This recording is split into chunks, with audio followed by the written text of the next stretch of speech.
네, 이번에 소개할 책은 실패를 통과하는 일, 박소령 씨가 쓴 북스톤에서 나온 책입니다.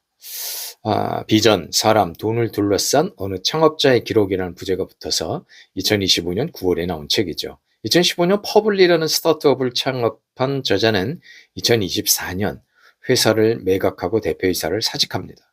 빠른 성장 뒤에 가려진 오판, 외부 기대에 휩쓸려 놓친 본질, 결정적 시기에 대한 되돌릴 수 없는 선택까지 가감없이 기록했다고 저자는 뼈아픈 심정까지, 성찰까지 이릅니다. 각 장마다 나의 기억과 지금의 생각이 나누어 나오기 때문에 당시 상황과 함께 지금은 어떻게 생각하는지 알 수 있게 하는 색다른 방식의 소설에 읽는 재미를 더합니다. 하지만 책을 읽으면 읽을수록 저자의 엘리트 의식이 돋보이는 것은 어쩔 수 없습니다. 바둑에서 유래하는 명언이 하나 있죠. 정석을 안 후에는 정석을 버려라 라는 말이죠. 처음엔 흥미로웠지만 가면 갈수록 비슷한 패턴이 이어지기에 약간의 지루함이 있었습니다. 마마보이처럼 저자는 어려운 순간마다 주로 경영에 관련한 책을 거론합니다. 마치 책과 성공한 사람이 전부인 것처럼 말이죠. 저자는 그야말로 대한민국에서 가장 뛰어난 학벌을 보유하고 있습니다. 서울대를 나오고 하버드 케네디 스쿨을 졸업했으니 폭넓은 고급 인맥이 주위에 차고 넘치겠죠. 뼛속까지 엘리트 의식에 젖어들 수밖에 없는 환경이고 저자 역시 그런 우물 안에서 사고와 행동을 반복합니다. 구성적인 소설의 학업 결과로 보이는 문장 구성 솜씨가 뛰어나지만 회사를 운영하는 사업가 또는 오너로서는 많이 부족하다는 느낌을 버릴 수가 없습니다. 저자가 10년이 지난 끝에 창업하며 운영 중인 기업을 더 큰 기업으로 성장시키지 못한 이유는 의외로 간단하다고 생각합니다. 이론이나 경험 부족보다는 의지, 배짱, 운, 이 세 가지가 부족했던 것으로 보이죠. 저자는 창업이나 CEO보다는 경영 구루에 어울리며 기업 컨설팅을 하면 자신의 기량을 마음껏 발휘할 수 있을 것으로 보입니다. 저자가 부족한 위의 세 가지 요소는 기업뿐만 아니라 세상 모든 일에 적용해도 무리가 없죠. 책이나 구루의 조언도 때로는 과감히 버려야 될 필요가 있습니다. 크게 성공한 사람은 자신의 성공 요인을 정확히 알지 못합니다. 안다고 하더라도 일부만을 시인할 수 있죠. 성공에는 항상 합리화라는 것이 그림자처럼 따라붙습니다. 성공한 사람의 조언이 모두 맞지 않는 이유입니다. 성공과 실패에는 명시지보다는 암묵지가 더 큰 힘을 발휘하기 때문입니다. 10년 동안의 투자금과 매출 합계는 350억 원 정도의 회사를 이끈 저자는 고객 유료 지식과 정보 콘텐츠 비즈니스인 퍼블리 멤버십을 정상 궤도로 올리는데 6년을 소비했고 2021년 가을에는 콘텐츠 회사에서 커리어 서비스 회사로의 전환을 모색했습니다. 저자가 고비마다 예를 든 책, 경영 구루, 영화 등 여러 사례는 상당히 구체적이고 상황과 잘 맞아떨어지기도 합니다. 성공을 위해 아는 지식을 최대한 끌어들이려는 태도는 나무랄 게 없죠. 한국에서는 최고의 기득권으로 행세할 수 있는 학벌과 그에 따른 폭넓은 고급 인맥은 창업과 회사 운영에 큰 도움이 되었을 것입니다. 하지만 정말 고통스럽지는 않았구나라는 생각이 들기도 했어요. 창업과 기업을 하다가 이성과 감성 모두를 잃고 세상을 등진 사람들도 부지기수이니까요. 내게 닥친 불행이 가장 가혹하죠. 최악의 조건과 환경을 저자는 경험하지 않았다고 생각합니다. 실패는 했지만 말입니다. 2015년 창업한 회사를 저자는 2023년 6월 말 자유를 얻으며 끝을 맺기로 결심하면서 1년 안에 팔릴 만한 회사로 만들기에 돌입합니다. 지금 생각해도 후회는 없다고 저자는 생각하는데요.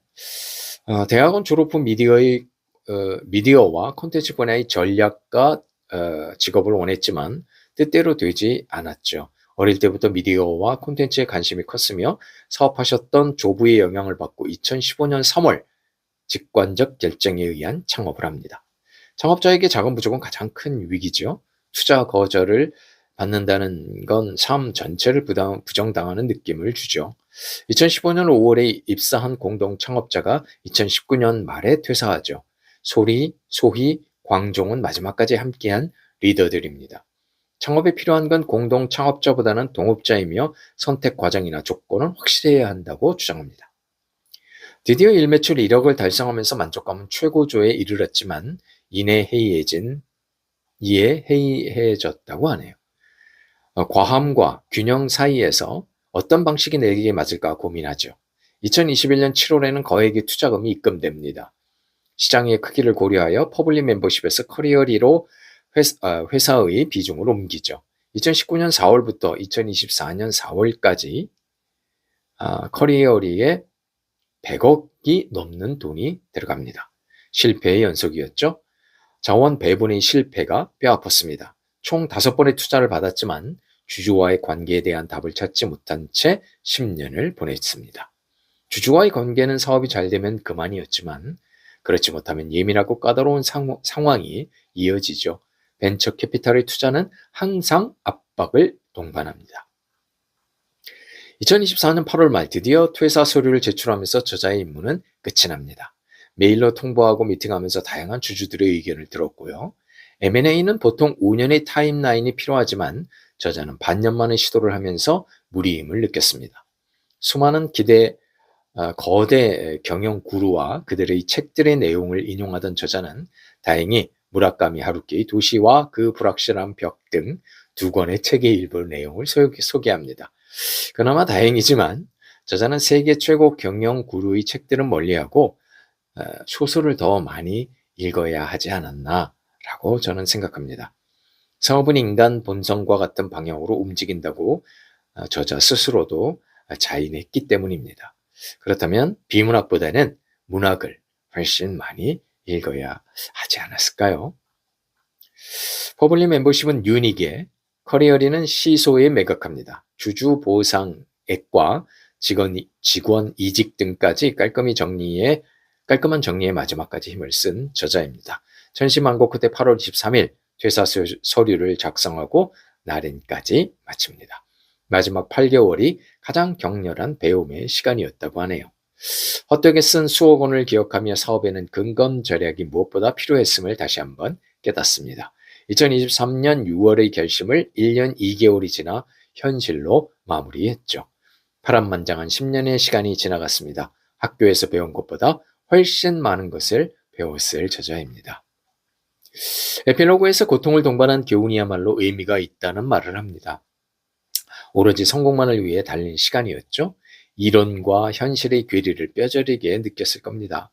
최고의 학벌이나 인맥이 전부가 아니라는 것도 말이죠. 세계 최고 경영 구루들의 조언 역시 마찬가지임을 느꼈으면 더 좋았겠습니다. 안타깝게도 본문에서는 그에 대한 생각과 성찰은 보이지 않습니다. 지성과 감성이 넘치는 멋진 글이었지만 온전히 저자의 심정에 몰입하지는 못하는 이유입니다. 어떻게 보면 경영 이론서로도 보입니다. 경영 구루들의 책과 그들의 명언을 상세하게 소개하고 적용하는 사례를 보여주니까요. 책과 구루에 매달린 채 매번 나무만 보고 숲은 보지 못하는 상황이 이어집니다. 정석을 알면서도 어려운 상황이 벌어지면 또 정석책을 펼치고 복귀하는 그런 모습입니다. 경영 구루들의 조언을 비교하면 서로 모순되는 경우가 허다하죠. 각 상황과 처지가 다른 까닭이죠. 규모도 다르고요. 정석을 알면 버리고 공자를 알면 공자를 버려야 합니다. 지식과 지혜가 세상이라는 벽을 뚫고 나오는 순간 박제되기 마련이니까요. 니체가 말했듯 정해진 길이란 없습니다.